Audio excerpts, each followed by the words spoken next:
look at me. I'm Midori. I'm starting the episode. Look at me go. Hi, I'm Goombasa, and welcome to our very professional Let's Play of Fox and the Hound. Banjo Kazooie, originally released on the Nintendo 64 in 1998 by Rareware Studios. What are you doing?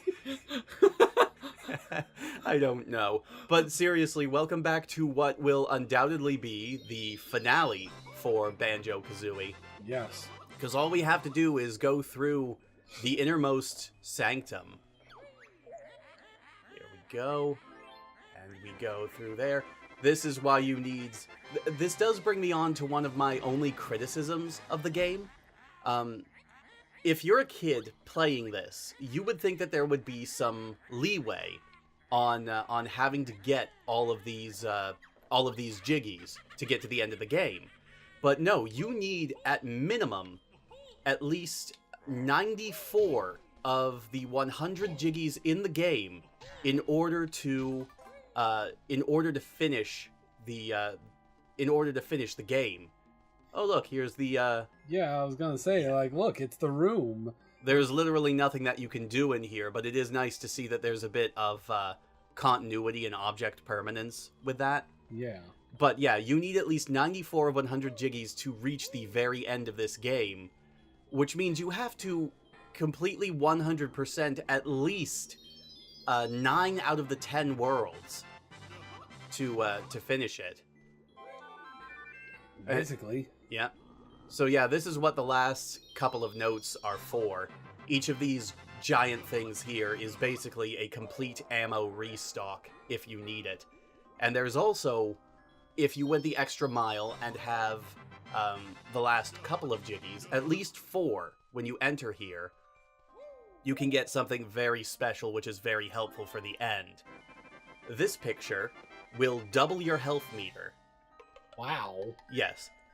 Which is incredibly helpful, especially since the last boss is, I won't say super hard, but it is challenging. And it's also very long. There's a lot of phases to each part of the fight.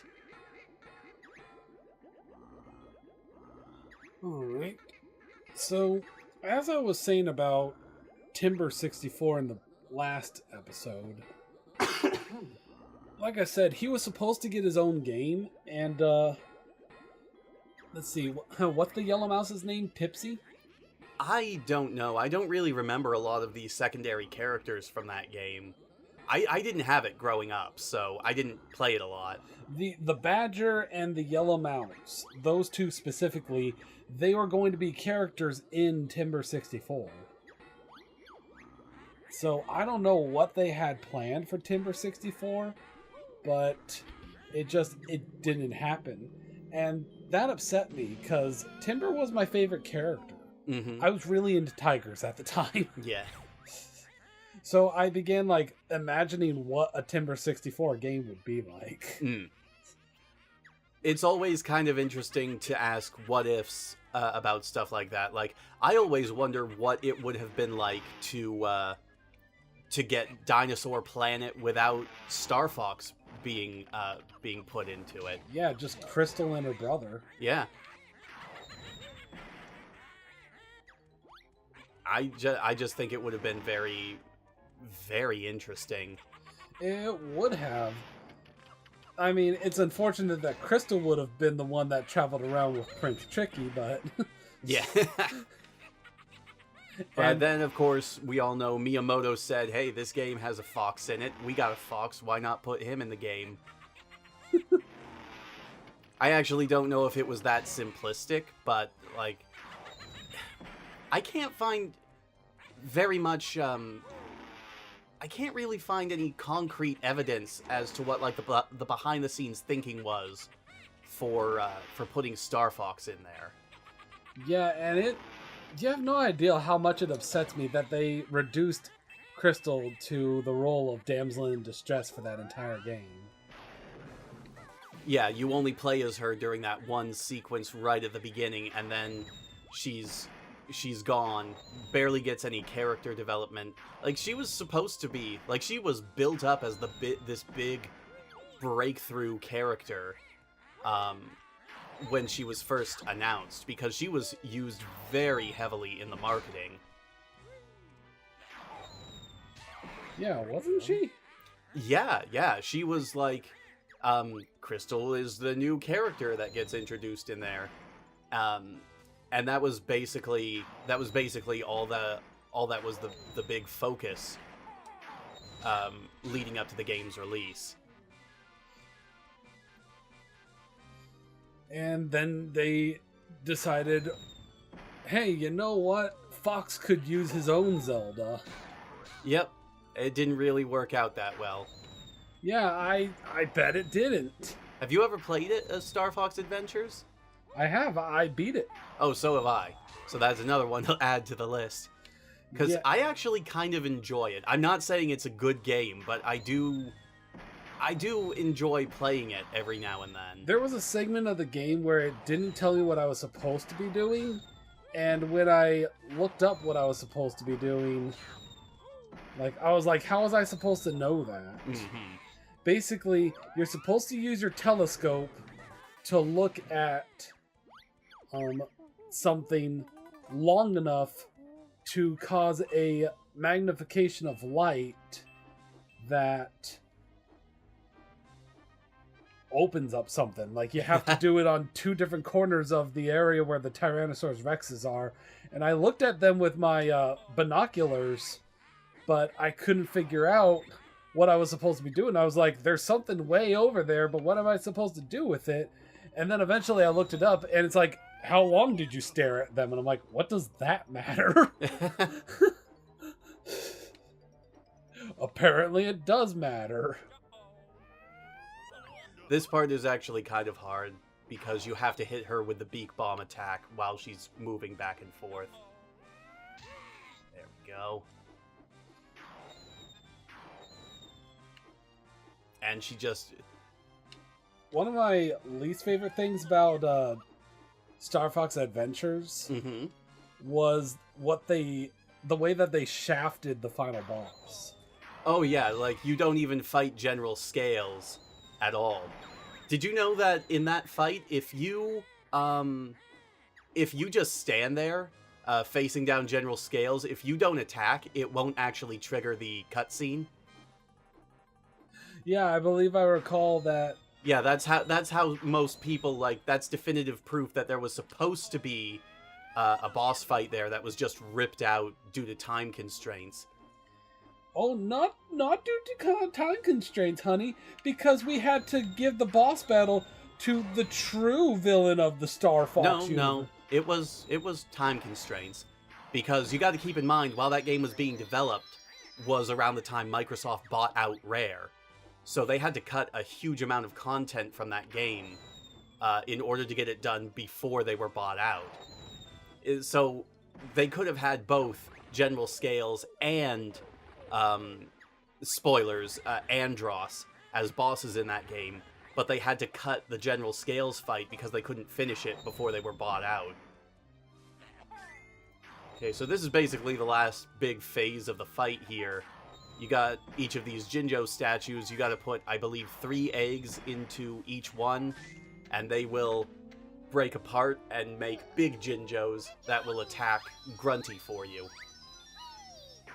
And then you get an extra big one at the end. So that's why, and like, even though she talks smack about the Jinjos, she captured them because she was afraid of them. Pretty much, yeah.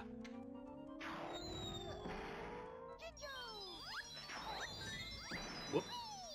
You missed.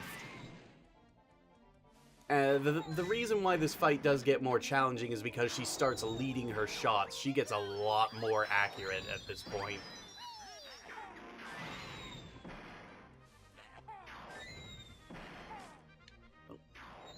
The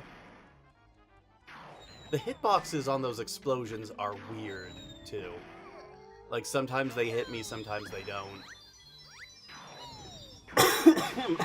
Sorry, I should have leaned away from the mic for that one. Okay, so now we're down to the final part here. Just got to avoid her for a little bit. Wow, we're about to beat the game, huh? Yes, darn, I forgot to...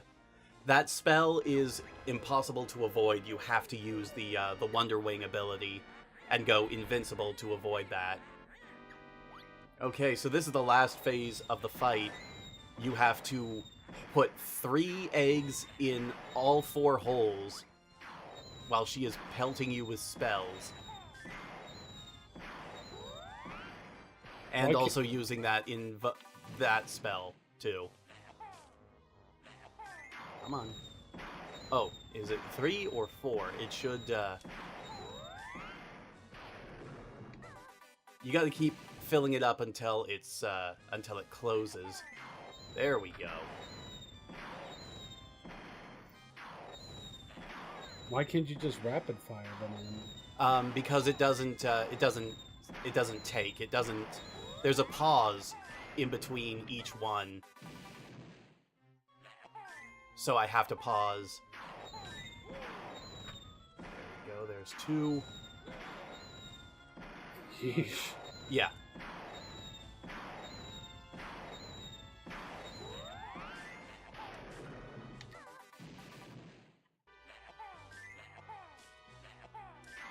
Come on. Sorry, I'm actually really concentrating very hard right now. I noticed, like, that's why I'm not... Yeah, at this point, the best way to deal with her firing at you is to just run around and avoid her spells until she pauses to fire the homing spell, and then try to get an egg or 2 in afterwards. Come on.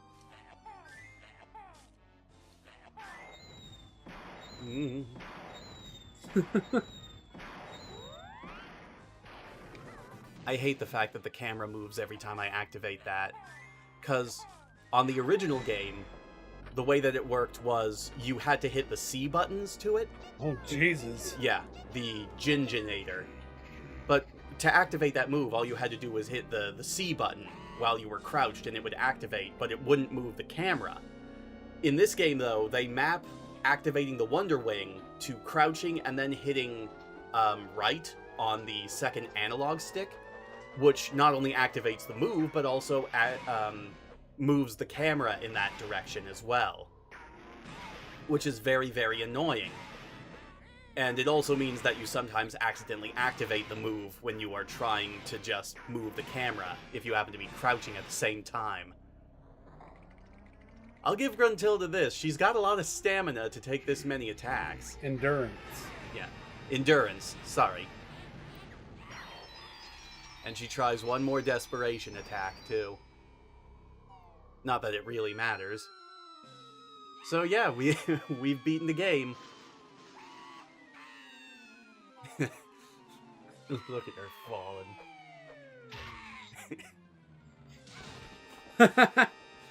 Oh boy. So this will lead into the Game Boy Advance game next, which came out after Banjo Tooie, if I remember right, called Grunty's Revenge. Isn't Gruntilda in Banjo Kazooie too? Yeah, she's still the main bad guy in Banjo Tooie, but they made an interquel called Grunty's Revenge on the Game Boy Advance. I'm sure that was splendid. It was an isometric platformer, so no, it wasn't. So yeah, now we finally get to enjoy a well-earned vacation with just everybody walking around. And look, it's a girl with huge melons. You fake laugh, but that actually is the joke there, because originally Rare wanted to make her model with much bigger breasts, or slightly bigger breasts, but Nintendo was like, no, you have to cover up her chest. We don't want that in a kid's game. So in response, they covered it up with massive melons. You know, I'm pretty sure they used that same girl's model for the giant cave chick in Conker's Bad Fur Day. Or at least one very similar. It would not surprise me, honestly. So yeah, this is basically the normal ending right here. I don't think we get to see the super secret awesome ending, which isn't really super or secret or awesome anymore since the game has been out so long. But yeah, we get one more credit roll, which isn't really credits since we've already seen it. It's just showing us all of the enemies and characters that they didn't show during the initial casting call. Right. And again, this is why I find it so charming, because this is where all of the enemies that we've seen get named.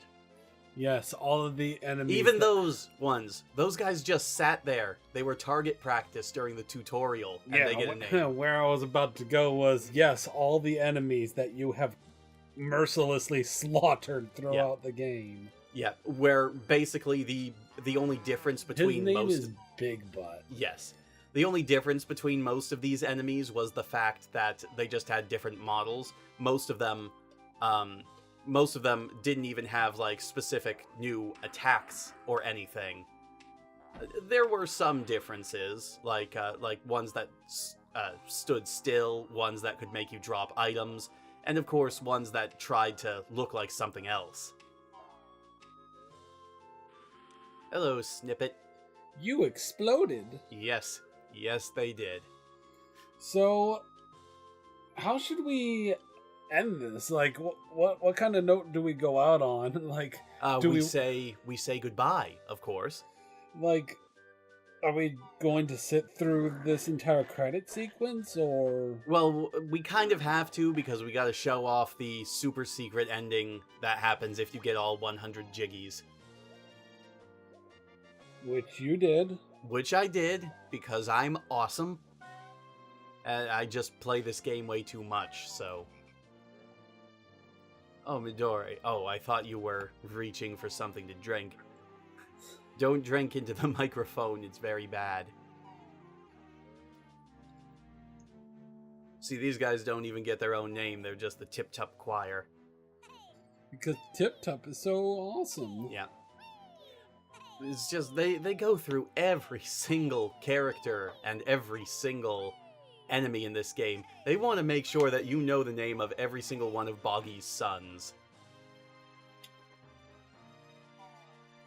And you immediately went and grabbed a drink anyway. You made me thirsty. I did. And you couldn't wait like another couple of minutes? It's not like they're going to hear me. It's not like I was like, slurp, slurp, slurp. I'm going to increase the volume on that just so that they can hear it. So that they know. They are not going to hear. Let's see you increase the volume on this. Oh, wait. She's going for it. Showed up on the capture. I can do it. She's going back. I'm trying to check the capture myself. I'm trying to see for myself. Stop talking every single time that I take a sip, you smart aleck. Sip. I hate you so freaking much right now.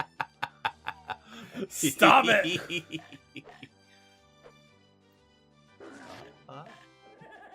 I can't confirm it. I can't do it because you keep making noises. I know, it's very funny. Shut up! What if I don't want to? I will make you. Now that sounds like a threat. You all heard it. She's threatening me. She's very mean. I think that came out on the capture. That wind is getting very loud, folks. And Midori is looking very unamused right now. I am, with a bottle of water up near my lips. Sip!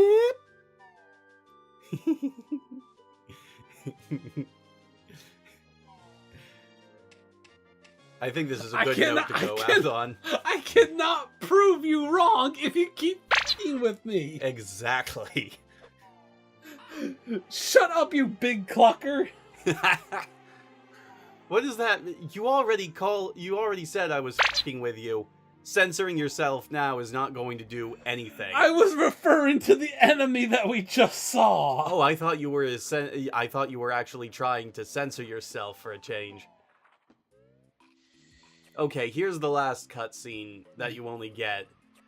In the N64 version, they hinted at Banjo Tooie. In this one, it's basically just an advertisement for Banjo Kazooie Nuts and Bolts, which came out a few months after they released Banjo Kazooie and Banjo Tooie on the Xbox Live Arcade. Yeah, and everybody was super excited about that game. I was, actually. When I first saw it, I was like, okay, vehicles, that's a little weird, it's a little strange, but you know what, it could be good. It wasn't good. I did not enjoy that at all. I didn't either. Mm-hmm. I didn't get very far. I got about halfway through before I gave up. It's an incredibly simple and boring game. I got to the start of the first level. Wow. You couldn't even go beyond that, huh? Nope. It was just that freaking confusing, and like the fact that they wanted you to use a vehicle for everything was just dumb. I think you get to the first level like not even an hour into it, so I usually at least give a game a couple of hours before I give up on it, but Oh, trust me, there was a couple of hours leading up to that. really? Yes. I did not like that game. Well, lots of people did not. It's not well liked. But anyway, this is your reward, and this is actually the same from each one. It basically shows you a bunch of hidden stuff that you can't normally access in the game itself without using some codes to mess with it. Basically, the idea behind it is in each of these areas is hidden a question mark egg, and of course there's also the key in Waz's cave, the ice key that we saw earlier. But I thought you can't get the ice key. Not without a code, no. You can actually pick it up along with each of these. Oh, look at that. I forgot about that. They actually messed up in the demo. You don't actually get to see the egg, which you do actually get to see in the N64 version. I don't know why, like, we're getting a couple of black frames every now and then when they're switching pictures here. But yeah, if you use a code, it opens up this chamber. It does absolutely nothing for you, even in this version of the game, if I remember right. So you can grab them with a code, but there's no point because the stop and swap feature, which would originally use these, was never implemented. Kazooie just said, like, it's like, look, it's a giant ice key. And Kazooie was just like, I know where I'd like to stick that. Yes, they made an anal violation joke in this children's game. We've established at this point that Rare is very good about getting things past the radar. But why did she even make a reference like that? Why not? That is exactly the type of... I know exactly where I'd like to stick it. Why are you saying that? Are you mad about something? Are you mad at someone? No, she's just an asshole. That's all there is to it. Whose butt do you want to stick that in? Your own? Kazooie is just a jerk. I think that's all there is to it. And so, having seen the super secret items that do absolutely nothing, and that was your I really hope that picked up on capture. I really hope it doesn't. Yeah. Yep, so Klungo sits there for 2 years trying to move that, by the way. And nobody, like, says or does anything about it. Nope. Everybody just lets Spiral Mountain go to shit and just moves on with their lives. And I'm not kidding, like, Spiral Mountain is in rough shape at the beginning of the next game. But yeah, there we go. That was Banjo Kazooie, one of my absolute favorite games of all time. Thank you all for tuning in. How was it playing it again with me here? Well, it was definitely an experience. I enjoyed it quite a bit. Did you? Did you have fun? I had fun. Oh, good. Then everybody had fun. Please tell us that you had fun. Okay, well, who knows what I'm gonna pick for our next our next thing. I know because you've already told me the choices that you have. That means that you have a multiple choice answer of what it could be. Yes, I have much better ideas than the people watching. But anyway, thank you all for tuning in. We'll see you all next time on C&K Play. That's what we're gonna call it from here on out. C&K Play. That sounds nice. I like that. Copyright that. Trademark it. Bye, everybody. I get bye. Yeah. Bye-bye. Bye.